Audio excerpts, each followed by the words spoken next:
Did you know a massive humanitarian flotilla called the Sumud Flotilla recently tried to break through Israel's naval blockade of Gaza, but before reaching its destination, it was intercepted at sea. The final ship, Marinette, was stopped just 42 nautical miles from the coast. Was this just a symbolic protest or something much bigger? In this video, we'll explore what the Sumud Flotilla was, who organized it, why Israel stopped it, and what this means for the future of Gaza and international law. Let's start with some background. Since 2007, Israel has enforced a strict blockade on Gaza with support from Egypt. Israel claims it's necessary to stop weapons from reaching militant groups like Hamas, but critics argue that it's a form of collective punishment, severely restricting food, medicine, and other basic supplies for over 2 million people. Over the years, many have tried to challenge the blockade. The most well-known attempt was in 2010, with the Mavi Marmara, a Turkish ship that was raided by Israeli commandos. 10 people were killed, sparking international outrage. Since then,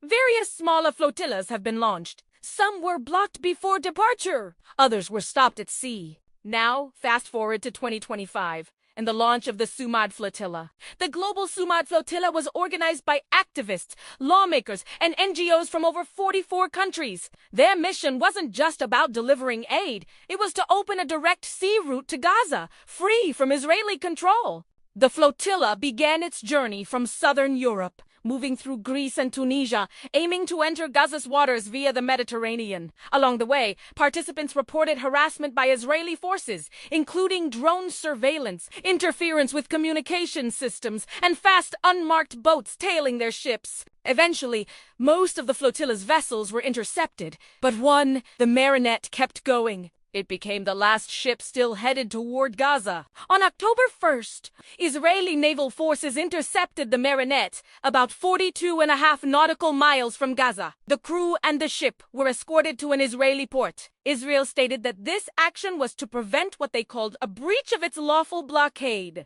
Israeli officials claimed the flotilla was not purely humanitarian, alleging that it had links to Hamas and that allowing such missions could pose a security threat. Organizers denied these allegations, stating the mission was entirely peaceful and humanitarian in nature. International reactions followed swiftly. Malaysia called the interception inhumane and illegal. Colombia went a step further, expelling Israeli diplomats and accusing Israel of violating international law. Germany expressed concern and urged Israel to show restraint. This raises important legal and moral questions. Under international maritime law, specifically the UN Convention on the Law of the Sea, countries can impose blockades during armed conflict. But they are also obligated to allow humanitarian aid to reach civilians. The Sumud Flotilla wasn't carrying weapons. Its cargo was symbolic food, medical supplies, and solidarity. So, was it really a threat? Or was it challenging the morality and legality of the blockade itself?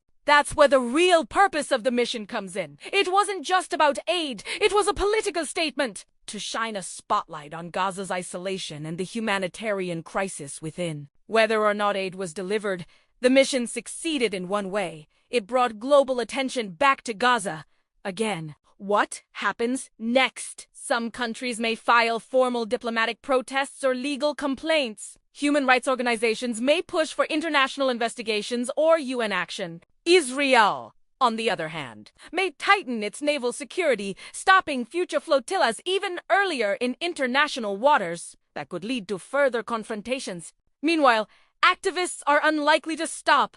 This interception might actually inspire more organized and better supported missions. Some countries like Turkey, South Africa, or Malaysia might even offer official protection next time. So, what's the takeaway? The Sumud Flotilla attempted to deliver aid to Gaza and make a political statement. Israel stopped it, citing security and legality. The world reacted with a mixture of outrage, concern, and calls for action. But the blockade of Gaza remains. The legal and ethical debate continues. And ordinary Palestinians still wait for freedom, for aid, and for hope. Now, we want to hear from you. Do you think missions like the Sumud Flotilla can actually help Gaza?